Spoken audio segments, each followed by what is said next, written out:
আলাইকুম। আজকে ডিভোর্সি আপুদের জন্য এবং যারা প্রেমে ছ্যাঁকা খেয়েছেন ওইসব আপুদের জন্য এই সাবধান বার্তা। মানে আপনারা এখনই সাবধান হয়ে যান। সাবধান হবেন কি, অনেক সময় যারা ডিভোর্স হয়ে গেছে, আমি অনেক অনেক ভিডিও টিকটকে দেখতেছি ইদানিং যারা ডিভোর্সি ছেলে ডিভোর্সি মেয়ে। তো ডিভোর্সি ছেলেদের বিষয়ে আসলে কিছু বলার নাই, তারা অনেক চালাক হয়। তো সেই হিসাবে আমি ওইটা ওই বিষয়ে মন্তব্য করতেও চাই না, ঠিক আছে। তো যারা ডিভোর্সি মেয়ে আছেন তারা কখনোই এই যে আপনার সোশ্যাল মিডিয়ার থেকে কোনো হাজব্যান্ড চুজ করবেন না, হ্যাঁ। প্রথম কথা হয়েছে এটা, যে আপনার বিয়ে করতে চাইবে তারে ডাইরেক্ট বাড়ির ঠিকানা দিবেন, যে ঠিক আছে আমার এই ফ্যামিলি মেম্বার আছে, এর সাথে আপনি যোগাযোগ করেন। আর প্রেম করতে চাইলে কখনো প্রেম করবেন না, হ্যাঁ। যারা বিদেশে আছে তাদের যদি তারা আপনার সাথে মানে বলে যে আমি 1 বছর পরে আসবো, 2 বছর পরে আসবো, বা আমি 6 মাস পরে আসবো, এই কয়দিন আমার সাথে কথা বলবা কিছু, তখন তাদের করবেন কি, বলবেন ঠিক আছে তাহলে আমার মান্থলি এরকম আমার খরচ আছে একটা, আমার দায়িত্ব নেন, যেহেতু বিয়ে করবে।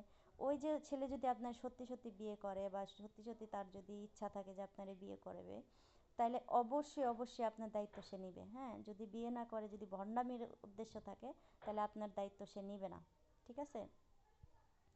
আর সাহায্য সহযোগিতার কথা কয়ে কেউ আপনার নাম্বার নেয়, তাহলে মনে করবেন এগুলি আসলে এই এই জগৎটা আসলে কেউ কারো না, বুঝছেন।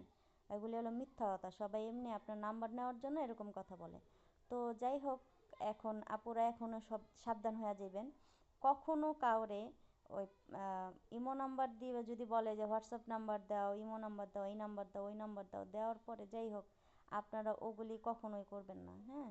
যদি সে কারো বিয়ে করার ইচ্ছা থাকে, তাহলে আপনার ফ্যামিলির সাথে যে আপনি যখন আসবেন তখন আইসা বললেন, এতদিন যতদিন না আসবেন ততদিন বলবেন না। যেমন যে বিদেশে থাকে সে 1 সপ্তাহ আগে বলল যে আমি আমি তোমার বিয়ে করব, ঠিক আছে, তুমি তোমার ফ্যামিলিরে জানাও, এই টাইপের কথা বলবে।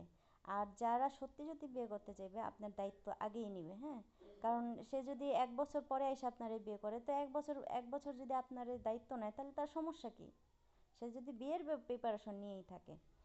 আর এইসব ভণ্ডামি আসলে বেশিরভাগ বিদেশি, আর প্লাস হইলো গিয়ে কিছু ওই যে মনে করেন ওই যে মেসে থাকে যেসব বেটারা, ওই সব বেটারা করে এইসব কাজগুলা।